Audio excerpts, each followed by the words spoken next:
friend of ours, a very close friend of mine for many years, Brother Larry Acuff, who preaches for the Lithia Springs Church over near the Atlanta, Georgia area.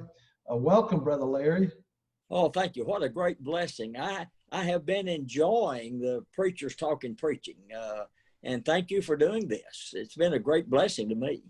Well, you know, we're always, those of us who preach, and I know you probably would feel this way. By the way, you mentioned in the sermon that we're going to talk about tonight that you've been preaching 50, how many years? Well, if the Lord lets me live to January of this coming 21, I will begin my 60th year as a local preacher. That is outstanding. I started first Sunday in January 1962, and have been preaching ever since. I've only missed 6 Sundays, Jeff, because of sickness in those years. So I've been playing. That's great. So you know, those of us who preach and have been for a number of years, we're still interested in sermons and how sermons come about, and ideas for sermons and what we can do to help make sermons more effective. And so really, Brother Larry, that's what this is about. As I said, we're calling this Preachers Talking Preaching. And the idea is that we want to talk about, kind of go behind the sermon, talk a little bit about what goes on behind the sermon. Sure. And this particular sermon that we're talking about tonight is one that you preached back in July, I believe it was. Yes. July the 20th on a Sunday night. And the sermon was about fellowship. I think you call it maybe the fellowship of the saints. Yes. So tell us a little bit about the idea for the sermon. That was something that kind of gave you the idea for the sermon, or where did that come from? Well, actually, I had decided at some point I wanted to preach through the book of 1 Thessalonians. And the thing that kind of got me started, I went over to Jacksonville, Alabama for summer series, and they had given me the topic of the Church of Faith, Hope, and Love, and it's based on 1 Thessalonians chapter 1. And so then after I did that, I thought, wait a minute here. I want to go on through here with some sermons from 1 Thessalonians. So Brother Gary Hampton, I heard him say one time, he said, if you're going to preach a series on a book out of the New Testament, you need to read it about 50 times or something to that effect, you know. So I started reading 1 Thessalonians, and then I would make notes, you know, and as I'm sure you have done and other gospel preachers, you just sit down and you read the passage and you say, you know, what is there that can be a blessing to those to whom I'm going to speak. And so as I was reading that last few verses of 1 Thessalonians chapter number 2, and actually verses 17 through down about verse number 20, when I looked at that, especially at this time, we're finding that our brethren are not the fellowship. We've missed that because of this pandemic. Right. And so I wanted to do something that I thought might be of help to our brethren on the concept of fellowship. So because it's important. Would you say, Brother Larry, that the idea of like you said, missing each other during this time kind of spurred those thoughts on for you? Oh, most definitely. Because when I looked and I began to look at, you know, Paul is saying to those folks at Thessalonica, you know, he had gotten ran out of there in Acts chapter 17. They'd ran him out of Thessalonica, and that's when he'd gone to Athens. And so he wanted to go back. And so what was interesting was that he is writing to say to them, man, I miss you guys. I would like to see you. And so in that verses 17 and 18, he is really, I think, bringing out something to us regarding fellowship. That's kind of the thing. That's kind of thing when I saw, I thought, wow, man, this is the very thing I think we need right now. Yes, sir. Well, so I have a list of questions here I'm supposed to ask, and the next question on the list is, kind of a loaded question. How long did it take you to write this sermon? You know, Jeff, I don't know. I had worked on it probably 2 or 3 weeks, not consistently, because what I'll do, I'll sit down at night with my iPad, and I have a folder in my notes on my iPad for sermons. And so what I'll do is I'll sit down at night and I'll read the scriptures, and then I'll generally go to maybe 2 or 3. I look at some different translation of the scripture to see what the other translation.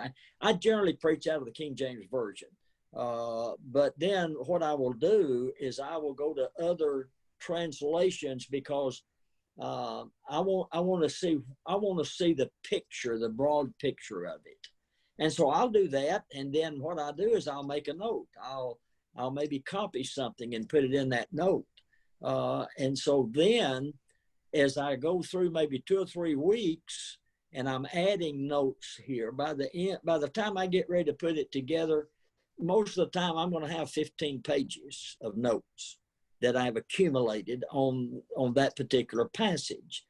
And so when I did that, and I saw in this concept of Paul wanted to be with them and our wanting to be in fellowship with each other, I thought, well, I think we've got to follow this concept. And so and in my research, I found 7 things that would help us with that fellowship. Right. That's what I made that first point. That first point, when you follow fellowship, and the emphasis that he put on in all of that had to do with that we're brothers, we're saints, that it's a personal, an individual thing. You know, and all of us, you know, the Bible said we're saints in Christ Jesus, that we're a family. Now, when you look at all of this, and Paul says to these Thessalonian brethren, we're saints in Christ Jesus. And I think he was looking at it individually, not just in a broad scale, not just well as a brotherhood. Right. But when I look at our congregation, every family in our congregation has some meaning. They mean something to each one of us. Sure. So one of the things I wanted to do, I wanted to reassure our brethren that it was important for us to have that kind of fellowship together. I just felt like it would be important for us to do that. So that's kind of the basis upon which I saw that concept, at least for that first point. So a couple of things, Brother Larry, you were talking here. These are not really a part of the official questions, but they came to my mind. Is that typically the way you put together your sermon, the way you describe that with your iPad and a note folder? Yeah. Okay. Generally, because what I'll do is I will look out several weeks ahead, and I guess on my iPad, I'll move it off of that into a folder into my regular computer. But most of the time, I'll have maybe 50 sermons on that iPad that I have worked on. And that I'm adding to, and maybe all of a sudden, because of reading something somewhere, I'll go back and say, wait a minute, that'll fit right there. Let me go back to that. And so that's how it comes about. That's how I put it together. And Brother Larry, you mentioned that you said you may have 15 pages of notes. I'm going to assume you don't take 15 pages of notes up into the pulpit with you. Talk about how you kind of boil that down, what you take with you to the pulpit. Yeah, it's, you know, I'll print them out. I'll take and I'll put those notes in, and of course I save them.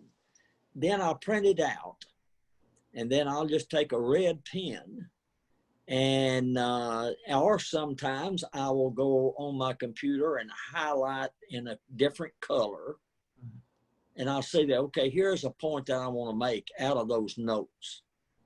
And I generally boil it down to anywhere to 3 to 5 points. And that's generally how I do. And because I want to see what point is going to be, I think, the one that will benefit the congregation the most. What do we need right now? All right. I don't, that may be a strange way to do it. No, no, no, that sounds great. And that, I know that'll be helpful to a lot of guys. So you mentioned you think about the main point. Did you have a favorite point or thought in that sermon when you preached it? Not till yeah, yes. And once I put it together, that point number one, because I think, man, there is just so much we need to recognize in the fellowship that we have together. And I wanted to, I used the terminology fellowship followed. Right. And because number one, for an example, in 1 Corinthians chapter number 11, between verses 17 and verse 34, the Bible mentions the church coming together 4 times. I thought that's kind of interesting. Right. And then when you go over to the book of Philippians, in the last few verses in the 4th chapter of the book of Philippians, then what you have is a similar thing at the end of the book of Philippians, because you've got statements that the apostle is making in verses 21, 22, and 23. And so that kind of captivated me. Probably, I think probably what I would do if I preach that sermon again is I will take that one point and make it the sermon, because I believe that when folks understand that who we are individually, we're saints, we're brothers, we're a family, and we long for each other. And that's what Paul said, I want to see you guys. Satan hindered us. And I don't know, but that's kind of the concept I had.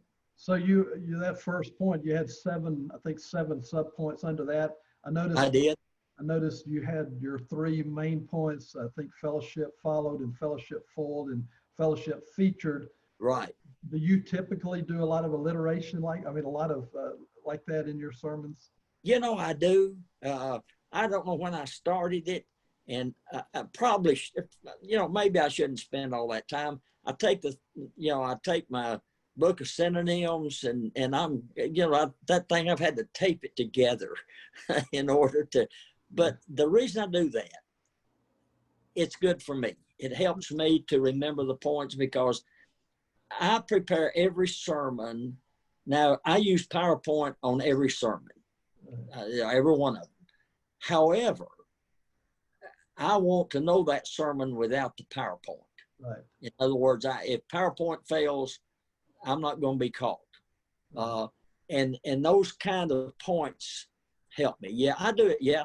I do that a lot too. I've been accused of being an illiterate preacher with the alliteration.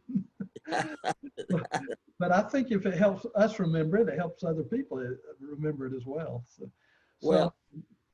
So Brother Larry, one thing before I get to the next question, you made the comment, I think it was under fellowship fold, when you were talking about Satan hindering him, and you were going to go to Matthew 28, I think it was, and you said, I love to study the Bible. You said it excites me. And I thought 2 things. That's so wonderful to hear you say that, number one. And number 2, anybody who's ever been around you, they know that. Thank you. Because you don't just preach it, but you live it. And we appreciate that so much. If you could preach that, if you were going to preach that sermon over again, just off the top of your head, anything different you think you would do? Maybe you said you might break it up into more than one sermon or something. Well, I might break it up into maybe just one sermon. Actually, I might take it and make 3 sermons out of it, because I think each one of those points, Jeff, has, for an example, that last point, when you look at when you feature fellowship and you see the hope, the joy, the love, and you see all of that in there, hey, you could probably speak on each one of those off the top of your head without even any doing much research. And so really, to be honest about this thing, I think what I probably will do in the future with, I'm going to break that and make a series out of it. I was thinking seven week series on the first point. What Yeah. I was about. Yeah. Well, one of the things that's also interesting, I heard Brother Alan Webster mention this at some kind of a seminar. He said, use your sermons in more ways than one. And I thought, you know what? I'm going to write a series of articles on those 7 points. There you go. Yeah. So I thought, and so when you look at it, when you look and you begin to break a sermon down, and then another thing that I think a lot about, I can go back to those notes, and because there were some points that I left out that could be incorporated into that. Sure. But see, preaching, putting sermons together, to me, is not a task. It's just, I just love it. And one of the goals that I've had, and that is to because because you've had a long tenure in your congregations, and a long tenure makes you work harder. Right. Because you've got to stay fresh. Right. See, I don't want my congregation preaching my sermon before I get to it. Right. Yes, sir. And so you've got to keep that. So one of the great things about these sermons, and I think of this series that you and Dale are doing, is helping all of us, because it kind of motivates. I was in a congregation visiting, and I saw in the pew, the preacher had printed up, he already had the title of every sermon for the entire year. Now, I don't do that. I'll be honest and tell you, I don't do that. But I think that preparing and putting them together, to me, is, man, I get excited about it. It's just wonderful to me. So, Brother Larry, we're kind of getting time to wrap up, but okay. What kind of reaction did the sermon receive? I think one of the things that happens with us, I don't get a lot of reaction. Just to be honest, folks, they don't come out and say, "Oh, Brother Acuff, that's really good." They'll make comments. But I know from their reaction while I'm preaching that they're grasping what I've said, right. And to me, then what'll happen on Wednesday night or at some other time, they'll say, "You know what? You said something Sunday morning or Sunday night." There's where the reaction is. Yes, sir. Yes, sir. So it's, I said, "Hey, look, I just want to please God." But I'll have to say this, the congregation where I preach, they are very encouraging. They are very encouraging. They in many different ways, they let me know that they appreciate and I appreciate that. They really do. Sure. Well, I tell my folks, I'd rather my sermons do something that makes your life more faithful to the Lord than you come out and tell me it was a good sermon. So right. Yeah. If we see that in their lives, that would be a better reaction, wouldn't it? So. Well, I think when you and I think all of us as gospel preachers, our goal is to change lives. And I told them Sunday night, I said, you know what I want to do? I want to say something tonight that when you get up tomorrow to go to work, that there was something that I said tonight that will help you in that daily activity. Right. And that's what I shoot for. If I can say something in a sermon that will encourage them, cause them to say, "Man, I need to think about that," then I believe that's been good. Yes, sir. Brother Larry, thank you for, first of all, for that sermon, and thank you for taking time to visit with us tonight about the sermon and about the background of it. And I know it'll be helpful. It's been helpful to me, and I know it'll be helpful to any of the other preachers who have an opportunity to see this. And I want to thank you for your life of preaching, for your faithful example, And I can't tell you how much your friendship has meant to me and does still. I love every time I get to visit with you.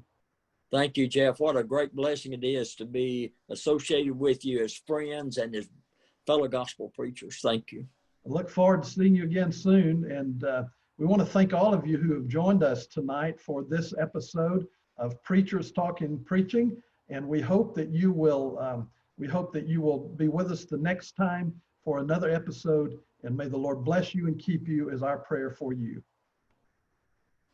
God bless you. Okay, Brother Larry, we're done. We're off the air. Thank you, brother. What a blessing it is to have you. Great to see you. Hope you have a good night. You too. Take care. Yes, sir. Bye-bye. Bye.